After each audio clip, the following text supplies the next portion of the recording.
નમસ્કાર વિદ્યાર્થી મિત્રો, ઓમ પબ્લિક સ્કૂલ ચાણસમાંથી આપનું હાર્દિક સ્વાગત કરું છું।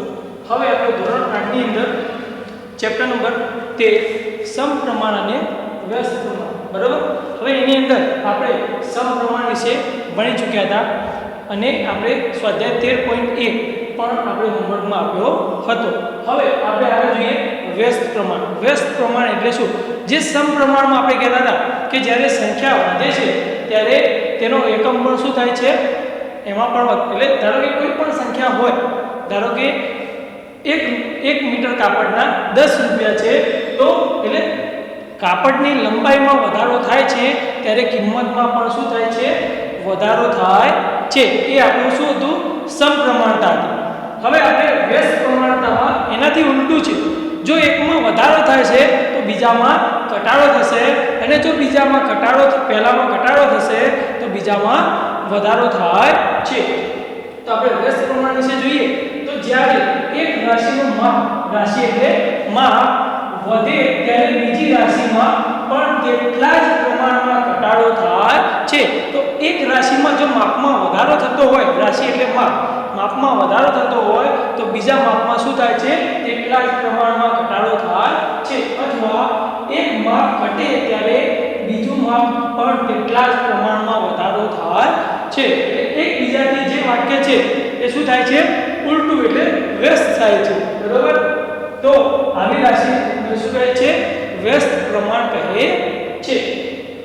જ્યારે બે રાશિઓ x અને y સમપ્રમાણ અથવા સમચલન એટલે સરખા ચલનમાં હોય છે ત્યારે x ગુણ્યા y લખી શકાય છે, બરાબર।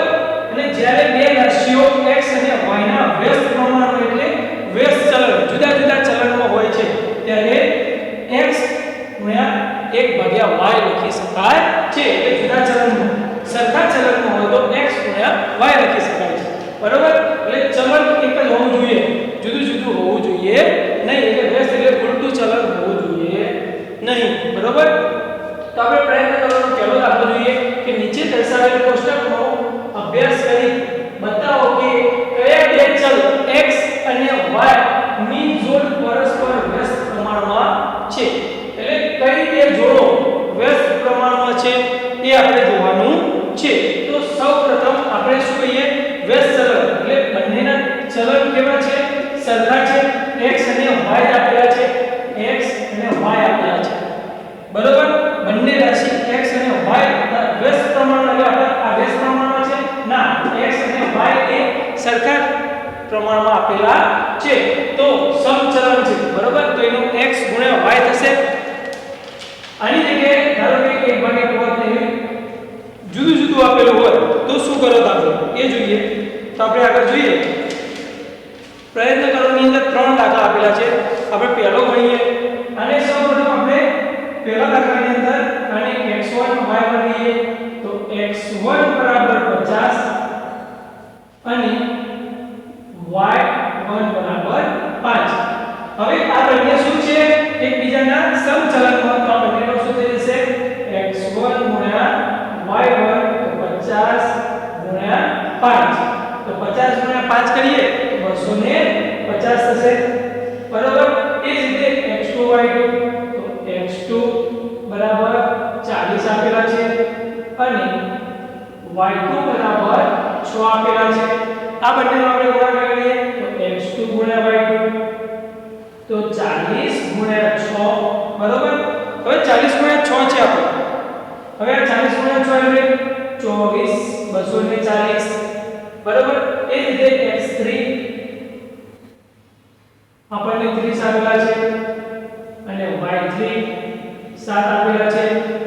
x3 ગુણ્યા y3 કેટલા આપેલા છે, બરાબર, જોઈ લો તો x3 y3 30 ગુણ્યા 7 210 થાય છે।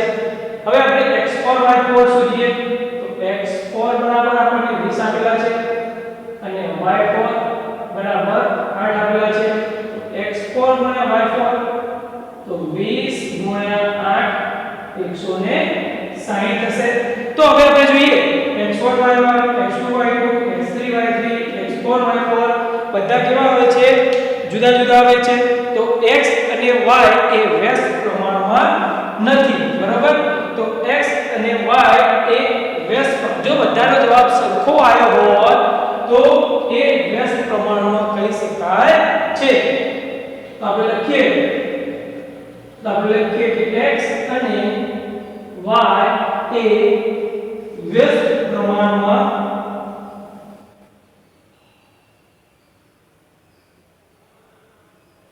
નથી, બરોબર? તો બધાના જવાબ શું આવે છે? જુદા આવે છે. એટલા માટે x અને y એ વ્યસ્ત પ્રમાણમાં નથી તેમ કહી શકાય છે. હવે આના પછીના જે બે દાખલા છે પ્રયત્ન કરો ની અંદર, એ તમારે હોમવર્કની અંદર લખવાના છે અને લખીને મને મોબાઈલ ઉપર ફોટો પાડીને મોકલવાનો છે WhatsApp પર. હવે આપણે ઉદાહરણ જોઈએ. તો ઉદાહરણ નંબર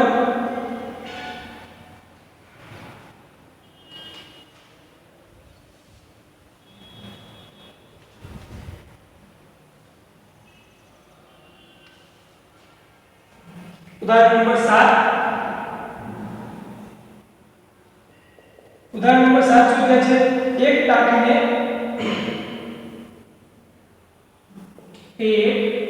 ટાંકીને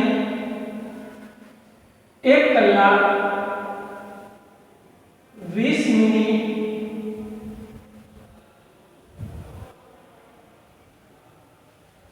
માં ભરવા માટે 6 પાઇપોનો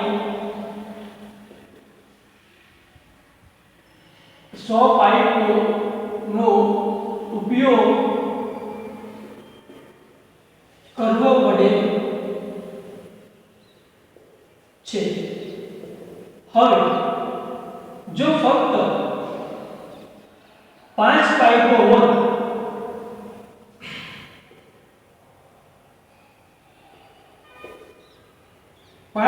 નો ઉપયોગ કરીએ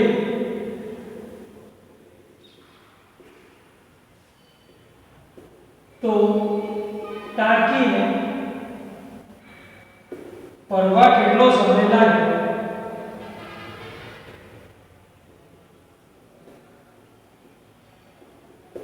બરાબર? હવે આપણે જોઈએ શું રકમ શું કહેવા માંગે છે. સૌપ્રથમ પહેલા જોઈએ એક ટાંકીને 1 કલાક અને 20 મિનિટમાં ભરવા માટે 6 પાઇપોનો ઉપયોગ કરવો પડે છે. હવે એક ટાંકી છે, બરાબર? એ ટાંકીને ભરવા માટે 6 પાઇપો છે. કેટલી છે?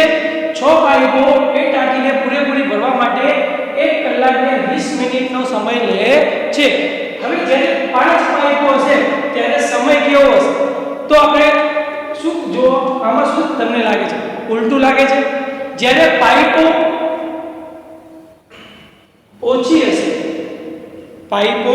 ઓછી હશે ત્યારે પાણી ભરવામાં સમય કેવો લાગશે? વધારે લાગશે. હવે 6 પાઇપો હોય તો એ ઝડપથી પાણી ભરાઈ જાય છે અને 5 પાઇપો હોય તો એ સમયમાં શું થાય છે?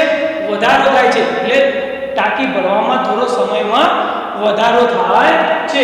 તો આ એ પ્રક્રિયા કેવી થાય છે? વ્યસ્ત થાય છે. જ્યારે પાઇપો વધારે હોય છે ત્યારે સમય ઓછો લાગે છે, જ્યારે પાઇપો ઓછી હોય છે ત્યારે સમય કેવો લાગે છે? વધારે લાગે છે. તો આ વ્યસ્ત પ્રમાણતાની સ્થિતિ છે, બરાબર? તો સૌપ્રથમ આપણે સમય માટે y ધારી લઈએ. ધારો કે ટાંકી ભરવા માટે લાગતો સમય y, ધારો કે ટાંકીને ભરવા લાગતો સમય y છે, બરાબર? હવે આના માટે આપણે કોષ્ટક બનાવી દઈએ. તો પાઇપની સંખ્યા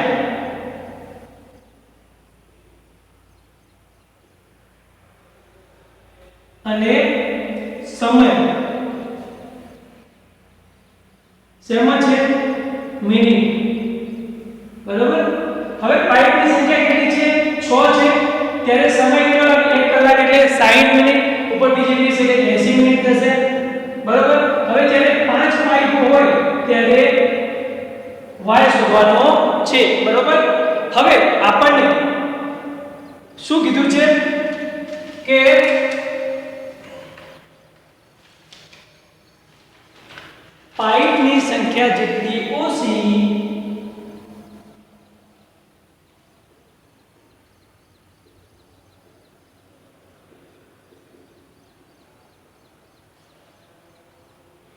ઓછી ટાંકી ભરવાનો લાગતો સમય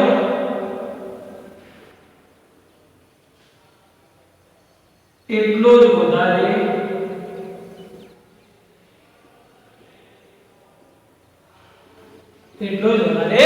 થાય છે, બરાબર।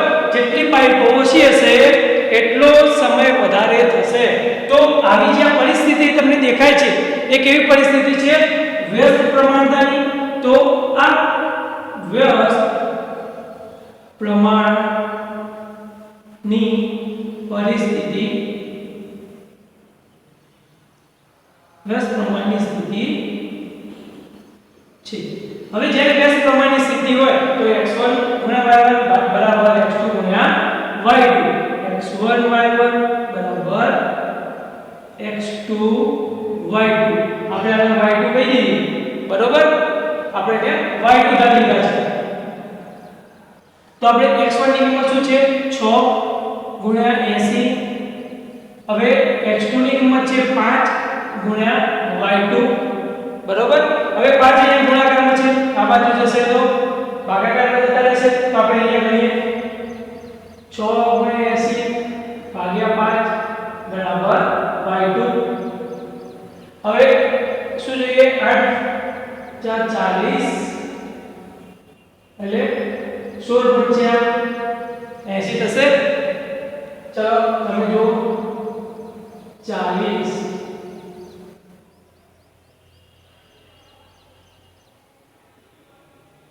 5 5 ઉડી ગયા, 16 96 y2 આપણને કેટલા મળ્યા? 96 મળ્યા, બરાબર। જોઈએ તો આપણને y2 શું મળી ગયા છે? 96। તો આપણને 5 પાઇપો છે ત્યારે કેટલી મિનિટ લાગે છે? 96 મિનિટ। એટલે સમયમાં શું થયો છે? વધારો થયો છે, ઘટાડો થયો નથી। એટલે જેટલી પાઇપો ઓછી છે એટલો સમયમાં શું થાય છે? વધારો થાય છે। આ શું છે? વ્યસ્ત પ્રમાણતા, બરોબર। હવે આપણે ઉદાહરણ નંબર 8 જોઈએ। તો ઉદાહરણ 8, એક છાત્રાલયમાં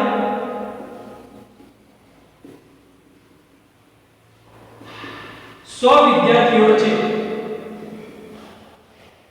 કેટલા છે? 100 વિદ્યાર્થીઓ છે। 20 દિવસ ચાલે તેટલી ભોજન સામગ્રી પડેલ છે।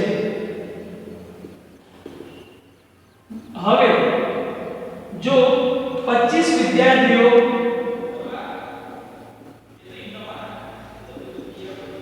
નવા આવે તો ભોજન સામગ્રી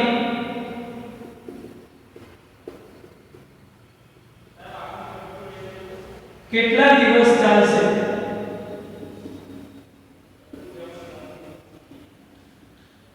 શું કીધું છે? એક છાત્રાલયમાં 100 વિદ્યાર્થીઓ છે। હવે એ જે 100 વિદ્યાર્થીઓ છે તેમને 20 દિવસ ચાલે તેટલી ભોજન સામગ્રી છાત્રાલયની અંદર પડી છે। હવે અચાનક 25 વિદ્યાર્થીઓ વધી જશે નવા, તો એ 25 વિદ્યાર્થીઓને સાથે એટલે 125 વિદ્યાર્થીઓ થશે। તો 125 વિદ્યાર્થીઓને કેટલા દિવસ ભોજન સામગ્રી ચાલશે? જો 100 વિદ્યાર્થીઓને 20 દિવસ ચાલતી હોય તો 125 વિદ્યાર્થીઓને કેટલા દિવસ ચાલશે? તો આપણે આ એક વ્યસ્ત પ્રમાણતા છે। જોઈએ કે 20 દિવસ ચાલતી હોય 100 વિદ્યાર્થીઓને તો આપણે બીજા 25 વિદ્યાર્થીઓ વધારવાના છે। તો આપણે જોઈએ આગળ વિદ્યાર્થીઓની સંખ્યા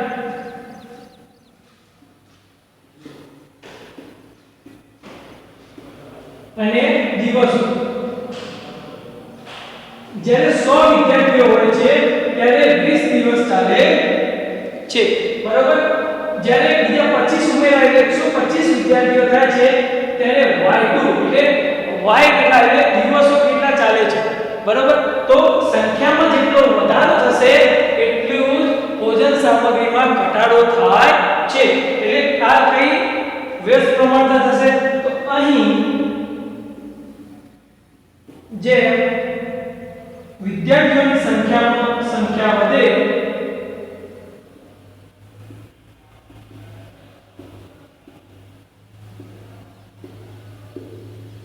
તેમ સામગ્રી ખલાસ થવા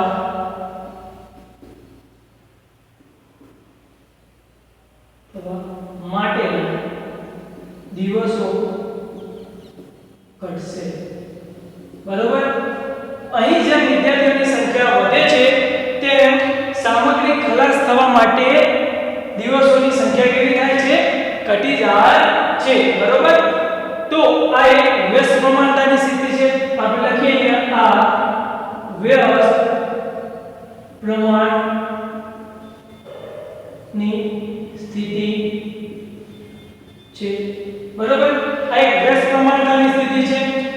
એટલા માટે આપણે વ્યસ્ત પ્રમાણતા માટે દાખલો ગણીએ છીએ. હવે એ કોષ્ટક ઉપરથી તો શું થશે? વ્યસ્ત પ્રમાણ માટે x1 y1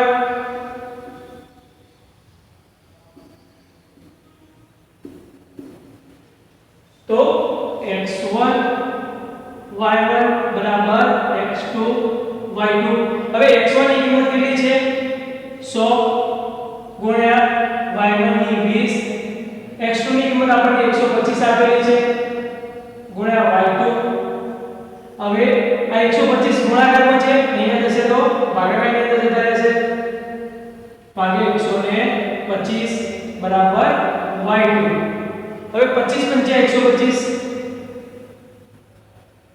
25 ચોક 100, 25 25 ઉડી ગયા, 5 ચોક 20, 5 5 ઉડી ગયા, તો ચોકું ચોકું 16. હવે જ્યારે વિદ્યાર્થીઓની સંખ્યા વધે છે ત્યારે દિવસોમાં કેવું શું થાય છે? ઘટાડો થાય છે. બરોબર. એટલે દિવસોમાં શું થઈ જાય છે? ઘટાડો થાય છે. આપણે ઉદાહરણ નંબર 8. બરોબર. હવે આપણે નેક્સ્ટ લેક્ચરની અંદર જોઈશું ઉદાહરણ નંબર 9 અને સ્વાધ્યાય.